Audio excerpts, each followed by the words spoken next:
Hello, everyone. We're the Continuity Crew. I'm Will. I'm Jordan. That's Win. And today we are back with another episode of the Big Feature Film Review. We back. Actually, I'm back. We're back. Return. The return. After a hiatus. Yes. It's fine. We're doing Nope. Jordan directed, written, produced by Jordan Peele. His third installment in movie history. Nope follows the residents of a lonely gulch in inland California bear witness to an uncanny and chilling discovery.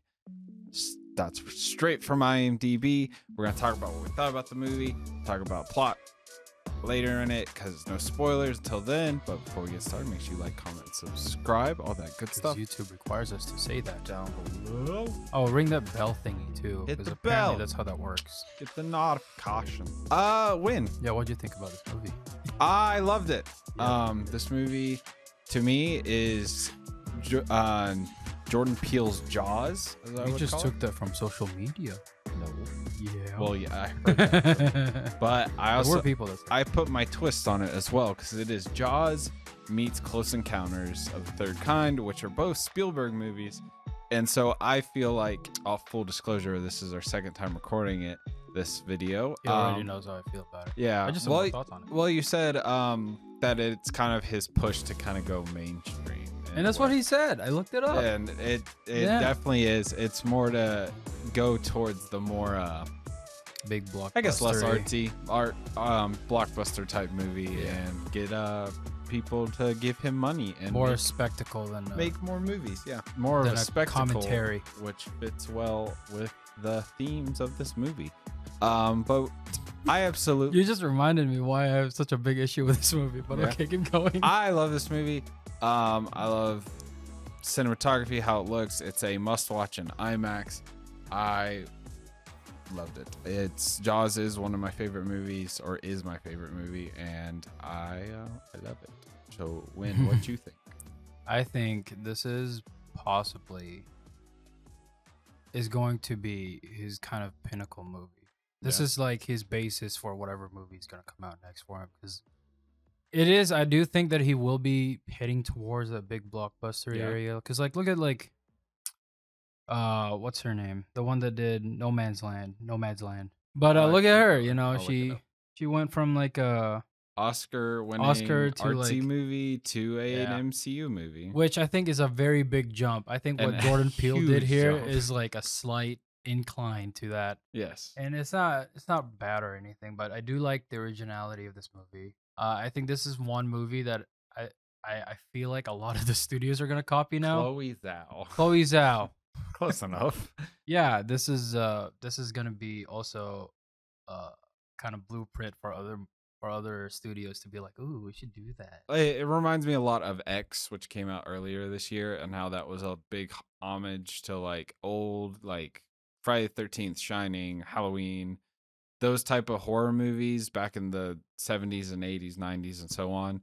And this is kind of an homage to Steven Spielberg's work, kind of the first big blockbusters in a way. Not even just Spielberg, even though he's mentioned him, that Spielberg was a big inspiration for him.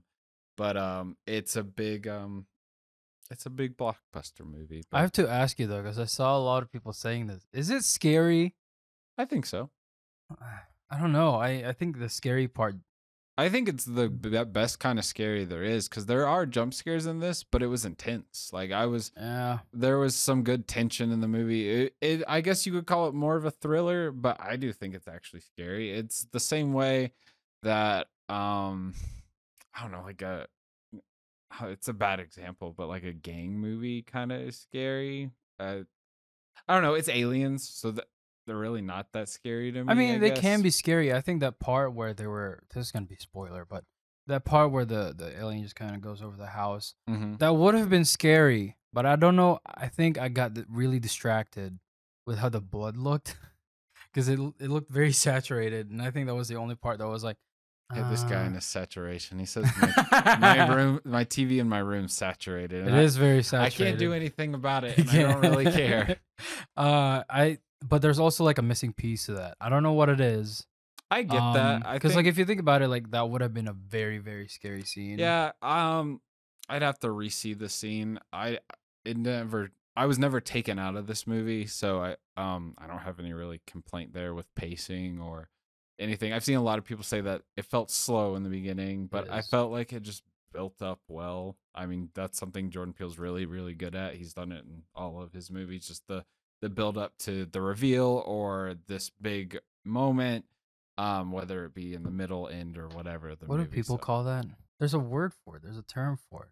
It's for slow build-ups or slow movies. slow burn or Yeah, slow burn. That's yeah. it. I hate that. I hate I that some excuse. movies can do it well, and I wouldn't call this a slow burn. I think it was just slow in some points, but I was still in the movie. So I would say this. I consider this a slow burn. At least. you should watch The 1%. Invitation. Ah, It's the best slow I'm done with burn. your recommendations. I wasn't recommending that movie. The Not Okay. That's another video we're gonna put out recently, so make sure you subscribe for that review. But I wasn't recommending it to you. It was something that came out this week, Yeah, and I didn't want to that's go to the fair. theater and That's see fair. Super Pets. So that's what we're gonna do, and we'll see. Probably, are we gonna do Super Pets? I have no idea. It depends. I mean, I'm gonna go see it, but I yeah, might go see it. I don't know. we'll see. But Well, going back to the movie, though, yes, I'm gonna say the positives real quick. yeah, go ahead. The UFO and the way it moved, really cool. It was Yeah. very organic. It felt like an actual animal that Yes. was like flying around. It's not natural. It is something that's like, supernatural or whatever you want to call it. But it is very cool to see that thing just kind of float through the air, looking like an actual animal. Yeah. Even though it's very distracting, the fact that the scale changes ever so I often. never really noticed it too much, but it was definitely there. Like, Yeah, it that's was. just something Yeah. they have issues with, like always. So I can't really. It's a weird relationship between the camera and the Yeah. scale. So Yeah. I think it might be that. The performances, I've said this before to you. Daniel Kaluuya, I like him. Love him to death. I'm still very confused about his character. He had this like He's just kind supposed to of be a baby Keith David.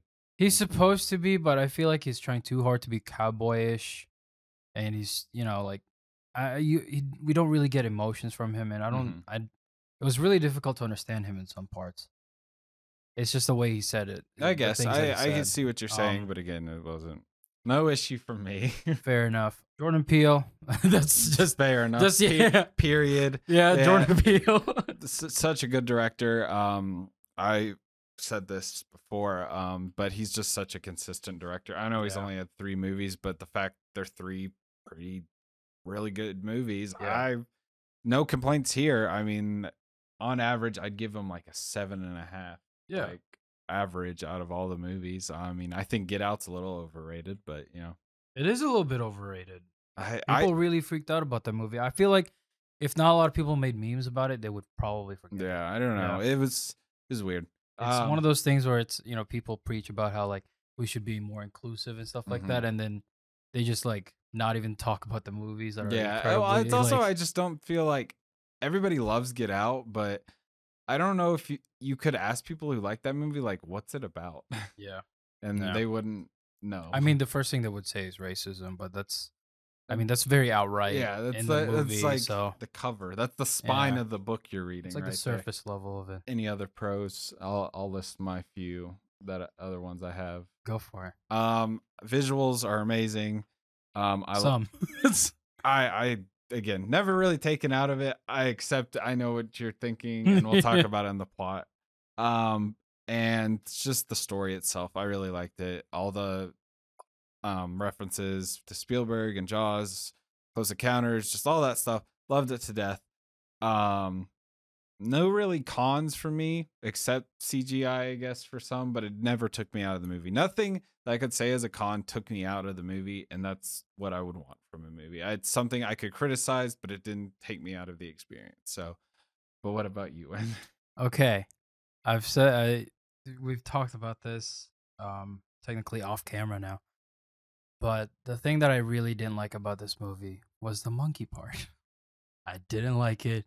It made no sense to the overall story. It could have been removed completely and it would have been fine regardless. We would have had like a thing with Steven Yeun, a few scenes with him. I think that would have been fine. But with the whole monkey thing, I think it was just there to add some horror aspect to the movie. And I think normally, okay, whatever. But this movie, I don't think I think it was befitting to add that in there. And then there's like that shoe, which could be, you know, a symbol of something, a metaphor for something, a mythology to whatever is in the the movie, lore. the lore. But I didn't really find anything significant about the shoe or any sort of thing I that's think it's just explained. that moment for Steven Yeun, and he wants to catch lightning in a bottle again for himself and profit off of it. And that's the big problem with this movie. Uh-huh. What about it? What about it? What do you mean? What about what? Lightning in the bottle. This is all a spectacle. Because it's about like humans, as we're always wanting to see some messed up shit, or like this, like a theme park attraction, or the next big like superstar or whatever. But what in the movie? If you remove the monkey, don't you think that still worked without it? I think like that it was given backstory instead of just giving like, oh, this is Steven Yeun. He was a child actor. Yeah, but I still think it's too much to give. Nah. I don't know. I liked it. Because like, what does it matter? Like, why? Okay, because monkeys are scary, and I connected with it because I remember I was young, and this lady got her face ripped off, and then she was like on Oprah or some shit, and she took off her veil, and it was scary. No, as I shit. get that. I get no that. offense to that lady, but I was young. She raised a monkey. I'm sorry, I can feel bad. Fair. I don't know why you would have that. They're dangerous animals, but whatever. What about spectacle? Why? Because it's just human nature. What's the overall ending of that? Like what? Okay, you're talking about spectacle. Now what? Okay, so it's supposed to be like the two different sides, because Steven Yeun and Keke Palmer and Daniel Kaluuya's character are kind of on the same path, and then they kind of split off. I get that for the story, yes. But what about it? What do you mean? What about it? See, that's what I mean. Okay, what about it? Like, okay, I feel like the movie, you said it was supposed to be 4 hours long. The cut. There's a longer cut. I don't know. There's a longer, yes, something like that. I feel like that's what's missing about this movie. Probably. Like the ending is absolutely, I think, the worst thing about it. Disagree. It was because like the TMZ guy shows up, and for some reason he's in there, but then the motorcycle serves a story or a plot device. More the thought of, I want the gossip, I want like the news, I want whatever this next big thing is going to be. You don't look at the alien as like, I don't know, or like a terrorist attack, or just like an awful thing happening. You can look at it as a good thing too, because it can be like a video game, the next Minecraft or whatever. And that's kind of where I feel like the characters split, because they kind of take it like a different way. Like Steven Yeun just wants it for personal gain, and so do the brother and sister, but then they go like a separate way where it becomes more about their family and about their dynamic. Yeah, but then that's going away from the metaphorical reason for this alien, though. Because like, if you're talking about spectacle, look what happened like 2 or 3 years ago. The Air Force or Pentagon, out of all people, released that video, and no one believed it. A lot of people didn't believe it, at least. Everyone was speculating. Everyone was doubting the realness of it. So what makes this any different? Like, if this was a spectacle and that we're trying to get proof of this, what about the spectacle of it? Because we've already seen a more realistic of a UFO. They're trying to get the money shot, the Oprah shot. What about the money shot? Because one, it's okay, like I'm saying, personal gain, it's for both of them. And then it becomes about more like, oh, I'm trying, for Daniel Kaluuya's character, it's more, I'm trying to become like a cowboy man like dad. Keke Palmer, it's more to become who she's not right now. And that's, she doesn't know she needs that, but she's like kind of, I don't know, preppy and like full of herself and all this. Like, I do this, I do this, I do that. But then it becomes more like, I'm like here for my brother. I haven't been, and I think that's just a lame excuse. I'm sorry. I really do. It's still continuing. It never ended that part of the storyline about the spectacle. It's never going to end. It's never. It's commentary about like just the human race. It's never going to end, because I mean, we'll die probably sooner rather than later. But okay, what is it saying about spectacle then? So tell me what you think is I've saying. said it already. Okay, no, just repeat it. The fact that as humans, we always look for that. It's in our nature. Yes. And like, that's it. Like, what else do you need from it? Where's the conflict there? What do you mean the conflict? What's bad about it? The conflict shows there's greed with Stephen Yeun, and then there is, okay, we can also just make, you don't need to have, it's about not, you don't need this spectacle in your life to be happy. Like, but there wasn't any conflict between Daniel Kaluuya and Stephen Yeun's character. Yeah, there was. Yeah, which part? One, he needs money, so he's selling stuff to him, and then his sister comes in and steals one of the horses. Like, that's why the kids show up on the ranch at one point.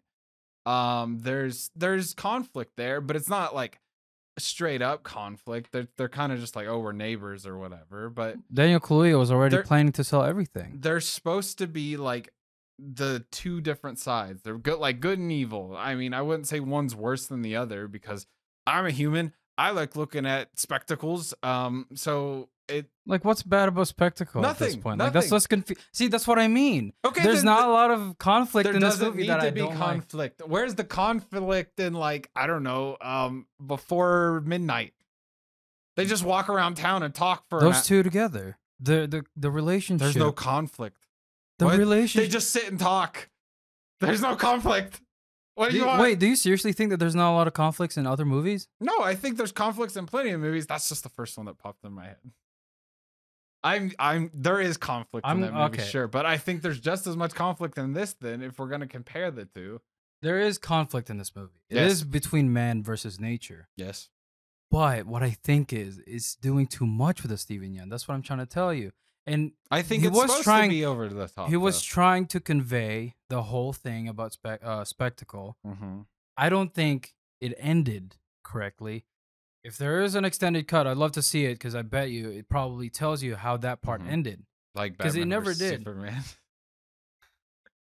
Yeah, there's no conflict in that movie. That one I can say there's no conflict in that movie. Don't get me started. Look. So why does it matter overall? Like I think why does it matter? I think it's just a commentary. I mean, that's Jordan Peele's like go-to. See, that's where I'm confused at because it's like, yeah, it's commentary. Okay, what's the commentary? What about the commentary? What do you mean? What about the like? What is it? What in solutions? What is it providing? Okay, what's the solution in Us, dude? Like, come on. I don't remember that movie. I've seen that. Okay, go watch Us, and then because that movie is ambient. Oh, I know. We're all together. Oh, fuck off. Fuck off. No, like that movie. That's a better. That's right there. That's the solution for that movie. If you want the simple answer about our main characters, family. Moving on. Like that's it. That's all. Like everybody loves a good family movie. I was just trying to point out the reason why I had such a big problem with this movie because I wasn't feeling it at first. That's your issue. It was just really. I sat down for like an hour and I was like reading the whole like backstory of the whole thing and like what Jordan Peele said about the movie, and I was like, there's something missing. And I kept thinking about the spectacle part and the back, like you talking about the commentary, and I was like, yeah, there's no solution to that. It's just there is. Though. What about it is what I'm trying to say. Is like, what about the commentary? What about what is this doing to the story? Why is it so important? It's not about the story. I think it's more about the characters, and you can have a story that's character driven. Okay, we're gonna go to our ratings. Okay. To be clear, I did like this movie. Yes. We already have our ratings written down. Yeah. So here, Win, read my rating. Will's rating 8.5. Critically, entertainment 9.5. Win gave it a 6 critically and a 7 entertainment value, which I still hold that true. Sometimes I look back at these ratings and I'm like, a week later, it's been almost a week since we filmed these the first time. So yeah, sometimes it goes up and down after like you see it. Yeah, or like if you think about it, a point or two, but yeah. See, that's why you don't trust reviewers. You don't trust any reviewers. Yeah, because like because one, it could become a cult classic. They could change their mind. That's different. That's people. They could come out of the closet, like us. We came out of that closet. Someone could be alt-right and then come out of the closet and love Moon Knight after, or not Moon Knight. Moonlight. Yeah, they love Moon Knight after. Moonlight, both of them. Anyways, though, That's our big feature film review on Nope. Thank you all for watching. MCU's new movie. I'm Will. That's when. Thank y'all for watching. Make sure you like, comment, subscribe, all that good stuff down below. Tell us what your favorite Jordan Peele movie is. And thank y'all for watching. We love movies. You made it funny. We love movies. We love y'all. And we'll see you on the next one.